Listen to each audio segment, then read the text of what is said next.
ఒకరోజు కొన్ని కప్పలు అడవిలో ఆటలాడుతూ అనుకోకుండా ఒక లోతైన గోతిలో పడిపోయాయి. పైనుంచి మిగతా కప్పలు కిందికి చూసి అరుస్తూ చెప్పాయి, ఇది చాలా లోతు, మీరు బయటికి రాలేరు. కింద ఉన్న కప్పలు ప్రయత్నించాయి, కష్టపడి ఎగిరాయి.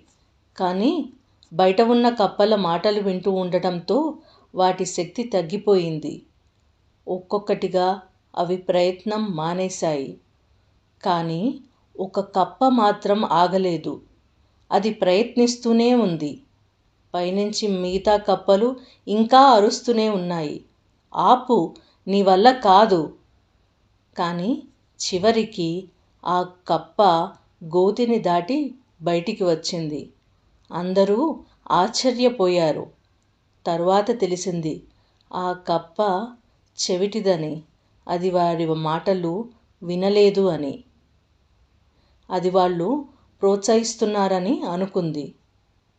ఈ కథ వల్ల మనం నేర్చుకున్న నీతి, ప్రతి మాట మనకు మేలు చేయదు. కొన్ని మాటలు మన ధైర్యాన్ని తగ్గిస్తాయి. కాబట్టి మంచి మాటలు మాత్రమే వినాలి. మిగతా మాటలను పట్టించుకోకుండా ఉండడం కూడా తెలివైన లక్షణం. స్టోరీస్ ఫర్ కిడ్స్ తెలుగు నీతి కథల కోసం ఈ ఛానల్ని సబ్స్క్రైబ్ చేయండి. No screen time audio stories మాత్రమే ఇక్కడ పోస్ట్ చేయబడతాయి.